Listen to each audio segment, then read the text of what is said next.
je veux que vous puissiez avoir la joie et que votre joie demeure.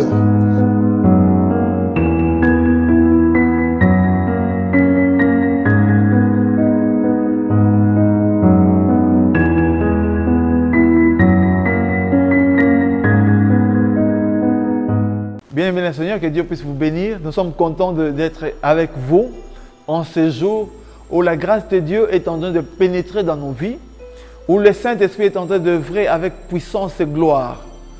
Celui qui a Jésus-Christ doit savoir qu'il y a un grand plan merveilleux pour sa vie. Nous sommes dans la mission, le santé de la vie chrétienne, où on est en train de traiter un sujet très important. On est en train de parler du ciel. Il y a le ciel, il y a le cieux, il y a beaucoup de choses qui sont liées au ciel. Mais dans ces enseignements, on avait déjà commencé à parler de ça. C'est pour ça que je veux que chacun de nous puissions vraiment prendre en considération nos vies. J'ai vu que la vie humaine que nous, on est en train de mener, c'est une vie éphémère. Donc, on est là et demain, on n'est pas là. Et vous vous rappelez bien de ce que... Je crois que le psalmiste disait que nous sommes comme une fleur qui aujourd'hui est, demain ça n'apparaît plus. C'est très important que chacun de nous puisse prendre en considération sa vie, puisse prendre en considération ce qui est établi, afin que Dieu puisse œuvrer puissamment dans sa vie. C'est pour ça, à ce moment, nous voulons que chacun puisse se préparer. À partir de ce sujet ici qu'on est en train de pénétrer, d'entrer en avant, je ne sais pas comment tu peux considérer ta vie. Je ne sais pas comment tu as rencontré Jésus-Christ. Je ne sais pas les circonstances qui amènent que tu puisses être directement connecté à ce message. Mais je sais une chose, Dieu ne fait pas les choses par hasard.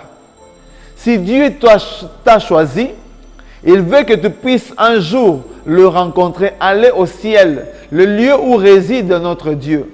Le lieu de gloire, le lieu d'éternité que lui, il a établi pour nous. Donc, comme je vais encore réessayer de vous expliquer, quand on parle du ciel, ce n'est pas le ciel au-dessus de nos têtes. Ce n'est pas ça. Ce n'est pas là où il y a des planètes, non. C'est la résidence, c'est là où Dieu habite avec ses anges. C'est là où il y a la présence de Dieu. Vous savez, le ciel existe et le ciel des cieux existe. C'est pour ça que la Bible parle du ciel. Mais la Bible n'entre pas en profondeur pour nous expliquer ce qui est du ciel et qu'est-ce qui est caché dans le ciel. C'est à nous de comprendre le message de Dieu. C'est à nous de comprendre ce que Dieu veut dans nos vies, afin que nous puissions marcher selon sa volonté. Alors, toi et moi, à travers ces enseignements, on doit évoluer. On avait commencé à parler et on avait lu un verset, je veux que nous puissions relire. C'est très important pour le Fils de Dieu, les enfants de Dieu, les gens qui aiment le Seigneur, qui veulent marcher ensemble avec Jésus-Christ. Donc, c'est écrit dans Jean 14, le verset 2. La Bible dit ceci. Dans la maison de mon Père, il y a beaucoup de demeures. Si cela n'était pas vrai, je vous l'aurais dit. En effet, je vais vous préparer une place. Et lorsque je vous aurai préparé une place et je reviendrai, je vous prendrai avec moi, afin que vous soyez vous aussi là où je suis. Afin que vous soyez là où je suis. De promesses de Jésus. Mais avant qu'on puisse entrer en profondeur, on va prier maintenant. Dieu Tout-Puissant, nous voulons laisser ce temps ici dans tes mains, Seigneur. Manifeste ta grâce. Bénis mon frère, bénis ma soeur. Bénis ceux qui vont suivre ces enseignements, Seigneur. Quel que soit leur besoin, Seigneur, commence à remplir leur cœur. Commence à répondre à leurs besoins. Commence à les assister, Seigneur. C'est un sujet de joie. C'est un sujet d'espérance. C'est un sujet où tu vas manifester ta gloire. Seigneur, merci pour ces enseignements. Merci pour ce temps que tu nous donnes. Au nom de Jésus-Christ. Amen. Alors, on a lu ce verset ici où Jésus est en train de nous indiquer clairement les choses qui sont attachées à nos vies. Il a dit que je vais vers mon Père. Il y a plusieurs demeures dans la maison de mon Père. Donc, il y a plusieurs résidences. Il y a beaucoup de gens qui seront surpris qu'au ciel, comme sur la terre, les gens ont des résidences. Ils vont se retrouver au ciel avec des résidences. Moi, je puis vous dire, si personne ne vous a parlé du ciel, moi, je suis là. Par la grâce de Dieu, je peux, par les expériences et les témoignages que j'ai entendus, je peux entrer et vous expliquer ce qui est du ciel. C'est pour ça que ne basez pas seulement votre vie sur ce que vous avez sur la terre. Sachez que la vie sur la terre passera. La réalité que nous est en train de vivre passera. Mais la réalité qui est importante, c'est ce qui est établi aux cieux. Et c'est ce que Dieu est en train de nous amener. Et c'est ce que Dieu a établi pour chacun de nous. Alors, préparons-nous, préparons nos cœurs, préparons tout ce que nous devons faire, afin que personne ne puisse manquer le ciel. Le ciel est lieu de résidence. Jésus a dit, il y a beaucoup de demeures, il y a beaucoup d'emplacements, il y a beaucoup de places. Il y a des gens, moi je me rappelle, le témoignage d'une femme, quand elle est allée là-bas, elle a vu des maisons de résidence. Elle a dit, mais Seigneur, mais pourquoi ces résidences ici? Pourquoi il y a beaucoup de maisons? Elle a dit, oui, ça c'est la maison des chrétiens. Les gens qui, sur la terre, ils ont travaillé par rapport à leur sacrifice, par rapport à ce qu'ils ont mis à disposition. Ils ont mis à disposition leur vie. Ils ont mis à disposition leur maison. Ils ont mis à leur disposition l'argent pour soutenir mon œuvre. Et ces gens-là, quand ils viendront ici, ils vont trouver des demeures. Oh, bien-aimés dans le Seigneur, le ciel où Dieu nous attend existe. Nous savons le premier ciel. Le second ciel, vous devez savoir que dans le second ciel, je crois qu'on aura le temps de parler, là où il y a le lieu de tourment. Là où il y a il y a la souffrance. On avait parlé de ça. Mais on veut bien rentrer en profondeur pour savoir que dans le troisième ciel, ça c'est le lieu de joie. La résidence de notre Dieu. C'est là où chacun de nous est censé se préparer pour comprendre la réalité que Dieu a établie dans nos vies. Oh, bien-aimé dans le Seigneur, Dieu t'aime. Jésus a dit qu'il y a plusieurs résidences, donc le ciel. Je veux que chacun de nous puisse comprendre. Jésus a dit, voici comment vous devez prier. Notre Père qui est dans le ciel. Il est dans le ciel. Et le ciel que Dieu a fait, comme nous sommes terriens. Mais c'est le corps qui vient de cette terre. Mais l'âme vient du ciel parce que Dieu a soufflé. Oh! Si tu pouvais savoir que l'âme qui est en toi vient du ciel, l'âme qui est en toi a été créée à partir de rien. Dieu a soufflé, donc le souffle de vie est entré en toi. C'est à partir de ça que Dieu a créé ton âme. Et cette âme-là est infinie parce que ça vient de Dieu, des souffles de Dieu. Le corps a été formé, mais l'âme a été créée. Oh, bien-aimé dans le Seigneur. Je veux te dire quelque chose d'important. Que tu es éternel.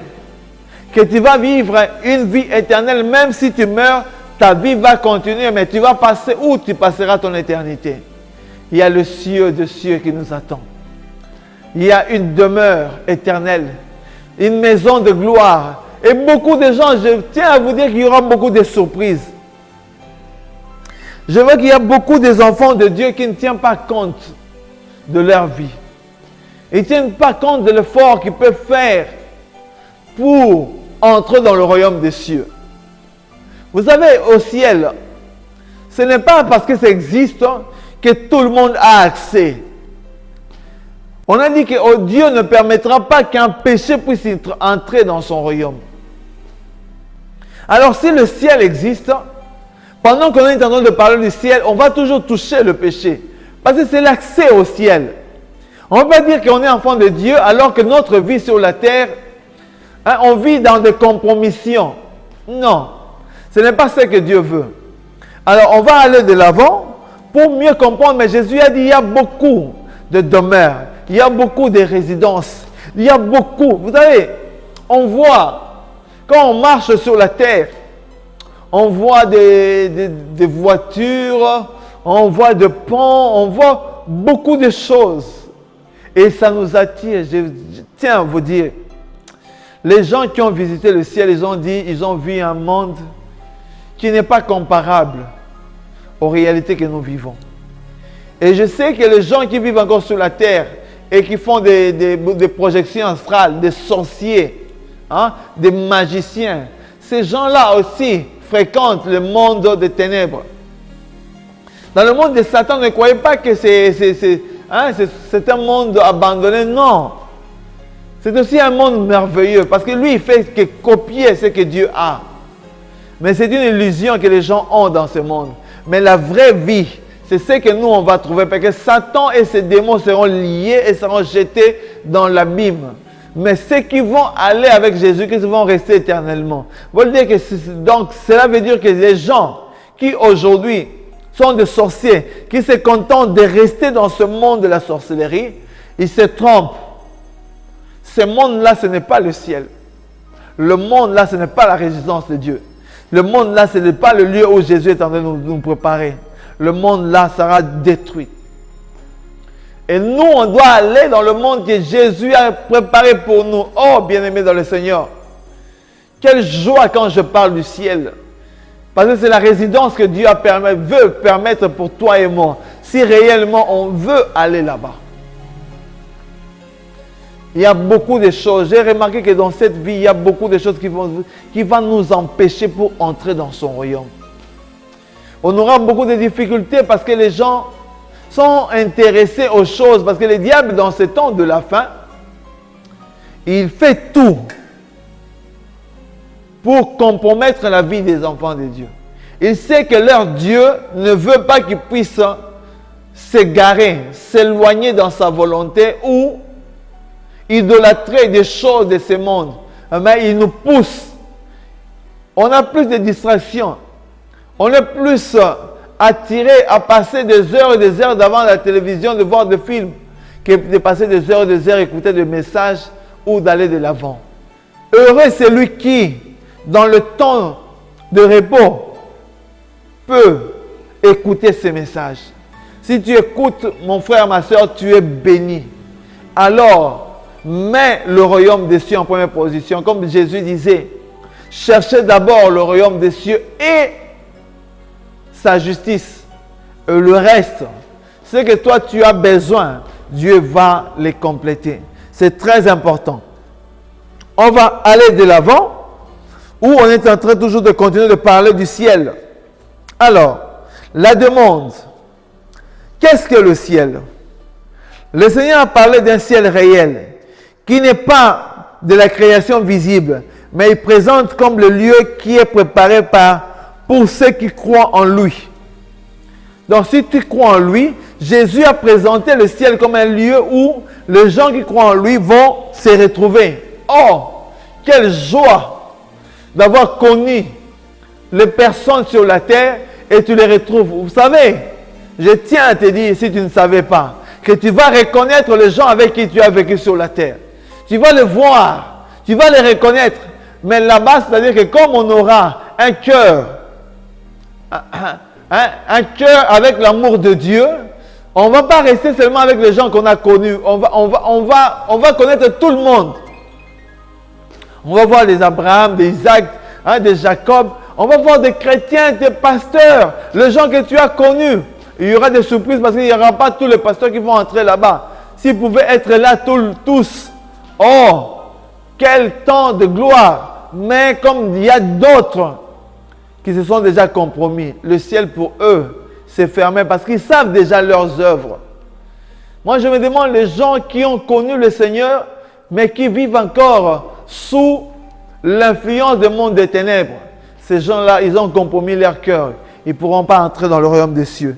C'est pour ça, comme je disais, le Seigneur a parlé d'un ciel réel qui n'est pas de la création visible, qu'il présente comme le lieu qui est préparé pour ceux qui croient en lui et dans lequel il demeure éternellement. Cela nous concerne donc et nous devons chercher à les connaître. Toi et moi, on doit chercher à connaître le lieu que Dieu a préparé pour nous. Si donc vous êtes ressuscité avec Christ, cherchez les choses d'en haut, où Christ est assis à la droite de Dieu. Affectionnez-vous aux choses d'en haut et non à celles qui sont sur la terre. Nous devons nous affectionner aux choses d'en haut, aux choses que Dieu a créées pour nous. Oh, bien-aimé dans le Seigneur, je passe mon temps à découvrir les choses que Dieu a fait. Mais Dieu nous dit de nous attacher aux choses qui sont attachées au ciel. Donc, c'est-à-dire qu'à sa volonté, les choses d'en haut. On doit comprendre qu'est-ce que Dieu a dit. Qu'est-ce qui est dans le ciel, les choses d'en haut. C'est là où Dieu est assis dans son trône. Et nous savons qu'il y a les 24 êtres vivants qui sont là autour du trône, qui glorifient son nom. Oh, bien-aimés dans le Seigneur, ce sont des indications que Dieu nous a données pour nous permettre de comprendre qu'un jour nous serons avec lui. Jésus a dit on régnera. Il y a chacun de nous à avoir son trône. Mais comment tu veux avoir un trône si sur la terre tu ne sais même pas régner? Dans l'espace que Dieu t'a donné, tu ne sais même pas régner. Dans la vie que toi tu as de chaque jour, tu ne sais même pas régner. Tu ne sais même pas régner à dire à Satan, non, je ne veux pas suivre ce que tu me proposes. Mais c'est l'ennemi qui règne sur ta vie. Les circonstances de la vie qui règnent sur ta vie. La télévision, les distractions règnent sur ta vie. Oh, bien-aimé dans le Seigneur, cherchez, nous devons nous affectionner.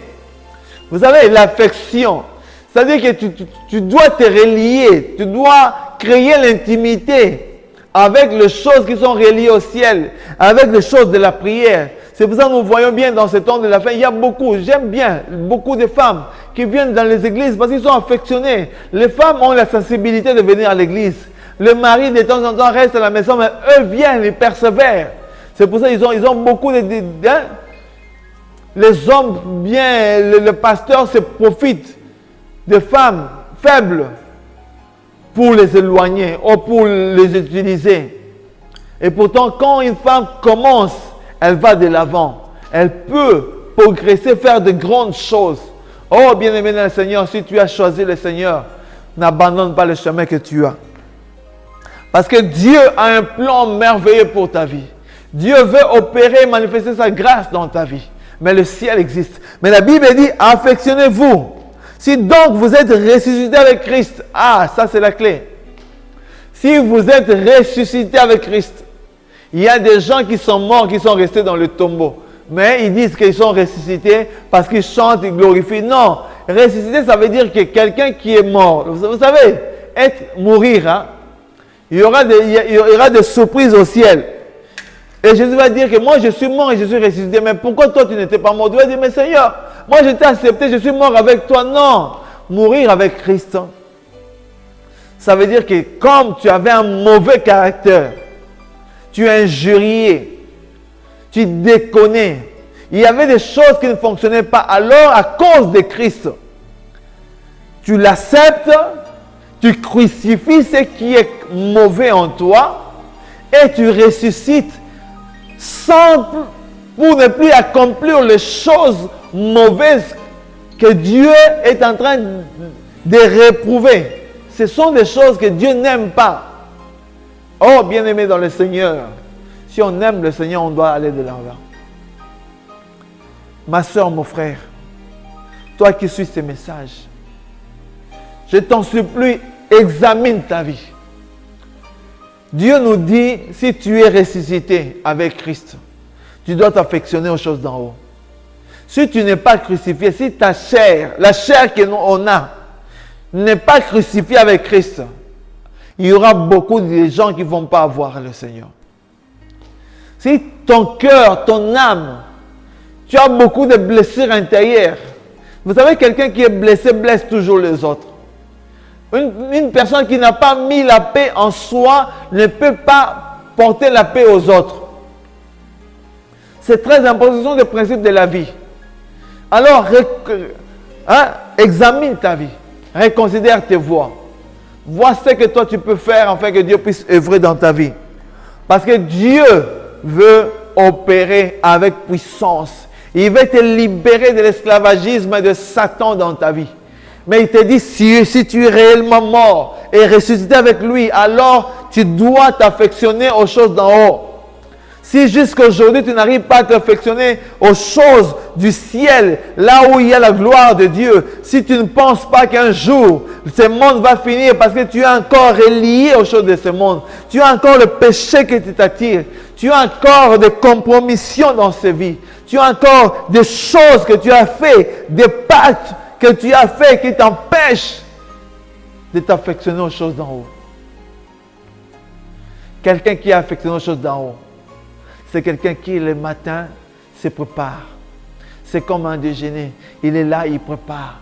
Il commence à manger. La Bible, tu pries, tu passes ton temps avec le Seigneur. L'après-midi, si tu as le temps, tu passes le temps. Avant de dormir, tu passes ton temps avec le Seigneur. Et tu sais que ma priorité, c'est aller dans l'église. Dans l'église où Jésus-Christ est glorifié. Non dans les sectes. Je vous ai dit, il y aura beaucoup de gens qui seront surpris. Les gens qui vont dans le témoin de Jéhovah. Moi, je me demande pourquoi vous allez là-bas. Hein? Les gens qui ont fait des compromissions. Il y a des églises où la vérité de Dieu ne sera jamais prêchée. Il ne faut pas vous approcher. Il ne faut pas aller là-bas. Parce que vous risquez de perdre l'âme. L'âme, c'est très important. Le ciel, vous savez, quelqu'un peut dire, ah, il est en train de parler, il ne sait même pas les choses. Non, je tiens à vous dire. Les gens qui fréquentent des églises erronées, ils auront des surprises. Vous savez, mieux vaut manquer des rendez-vous sur la terre que manquer le rendez-vous au ciel. On est en train d'insister pour vous dire que le ciel existe. Alors la Bible dit clairement, et je vais insister, si donc vous êtes ressuscité avec Christ, donc mourir et ressusciter, qui meurt, c'est-à-dire que tu meurs dans le mensonge. Il y a des gens quand ils parlent, ils sont prêts à mentir pour n'importe comment. Je me demande, vous savez, ce n'est pas mentir qui va vous donner toujours les solutions. Parce que j'ai eu peur, comme ça je mentis. Vous savez, beaucoup de gens mentent. Mais ça ne doit pas être une habitude. Évitez le mensonge. Parce que le père de mensonge, c'est le diable, comme la Bible le dit dans Jean 8. 44. Vous avez pour père le diable, car il ne se tient jamais dans la vérité. Quand il parle de son propre fond. Il est menteur et père de menteur. Il vit dans le mensonge et père de menteur. Donc c'est très important que nous devons faire attention. Des petites choses qu'on est en train d'oublier dans cette vie vont nous rattraper. Cherche à ne pas manquer, parce que celui qui est mort, c'est-à-dire que la haine, tu es mort dans la haine, tu sais pardonner, tu ne sais pas garder rancune de la personne qui t'a offensé, hein? Tu es là, tu es en train de marcher, dans ton travail, on te reconnaît, dans ce que toi tu fais, si tu es en train de travailler dans une maison de tabac, hein, vous vendez, moi je demande les gens qui travaillent dans la maison de tabac, ils disent que Dieu leur bénit. Mais le lieu où tu es, même si tu dis que c'est la volonté de Dieu, mais tu es en train de faire quelque chose qui va nuire aux autres. Prie Dieu qu'il puisse te trouver quelque chose d'autre. Pour moi, c'est mieux. Parce que Dieu va juger et ton patron, toi qui es là, et tu es en train de travailler pour des choses erronées. C'est très important. On doit réfléchir. Les gens qui vendent dans le tabac, hein, qui vendent qui font des jeux de hasard, ce sont des choses déjà qui sont en abomination devant Dieu. Parce que je vous dis, dans le temps de la fin, le monde occulte est en train d'utiliser ces choses-là. Le diable, vraiment, j'ai vu qu'il est très fort. Il est en train de vrai. Il facilite les gens. Tu as besoin de quelque chose, il te donne. Tu as besoin d'un prêt, il te donne. Tu as besoin de quelque chose, il te donne. Hein? Donc, tu as ça, mais attention. Il y a beaucoup de gens qui sont tombés dans cette erreur-là. Ils se sont endettés jusqu'à la tête. Oh, que Dieu puisse t'aider à t'en sortir. C'est très important et Dieu va bénir ta vie. Oh, si donc vous êtes ressuscité avec Christ, cherchez les choses d'en haut, où Christ est assis à la droite de Dieu. Cherchez les choses où Christ est assis à la droite de Dieu. Tu dois choisir, tu dois chercher la grandeur de notre Dieu. Qu'est-ce qu'il y a au ciel? Qu'est-ce que Dieu a préparé pour nous? On va aller régner avec Christ. Là où on va vivre sa gloire. Parce que comme Jésus-Christ est dans la partie de l'autorité du royaume, nous aussi on ira vivre dans la partie de l'autorité du royaume. Mais cherchons à partir de la Bible. Lisons la parole de Dieu pour découvrir comment sera notre séjour au ciel. Comment on va vivre l'éternité avec Jésus-Christ. Tout est décrit dans sa Bible. Si là où tu ne comprends pas, prie, le Saint-Esprit va te révéler certaines choses et tu seras béni. C'est très important. Affectionnez-vous aux choses d'en haut et non à celles qui sont sur la terre. Laissez que les choses d'en haut, dans les choses de Dieu, puissent prendre possession de ta vie. Prie, Seigneur, que les choses d'en haut puissent prendre possession et les choses de la terre puissent un peu diminuer. C'est très important, tu verras que Dieu va te bénir. Oh, bien-aimé le Seigneur, que Dieu puisse remplir ton cœur. On va prier, laissons toutes les choses dans ses mains, parce que Dieu a un plan dans ta vie. Dieu veut te bénir et solutionner le problème que tu as. Mais il te demande une chose. Sache que le ciel existe, mais affectionne-toi aux choses d'en haut, comme dit la Bible. On va prier. Dieu Tout-Puissant, nous te remercions pour ce temps que tu nous as donné. Je viens laisser mon frère, ma soeur dans tes mains. Aide-nous, Seigneur, à nous affectionner les choses d'en haut, à lire ta parole, à mettre les priorités dans ton œuvre. Ce que nous, on a, ça ne nous appartient pas, ça appartient à toi. Aide-nous à mettre nos voitures, à mettre tout ce qu'on a, nos maisons, à mettre tout ce qu'on a à disposition pour l'avancement de ton royaume, Seigneur. Si on doit enseigner, si on doit profiter pour parler de toi, Seigneur, aide-nous, Seigneur, à mettre tout ce qu'on a, nos téléphones, tout ce qu'on a, Seigneur, à ton service. Que nous puissions être vraiment des chrétiens appelés à faire ta volonté. Aide-nous à nous affectionner. Aide mon frère et ma soeur à être affectionnés à ton œuvre. Nous te remercions, Seigneur, pour toutes choses. Au nom de Jésus. Amen. Que Dieu vous bénisse.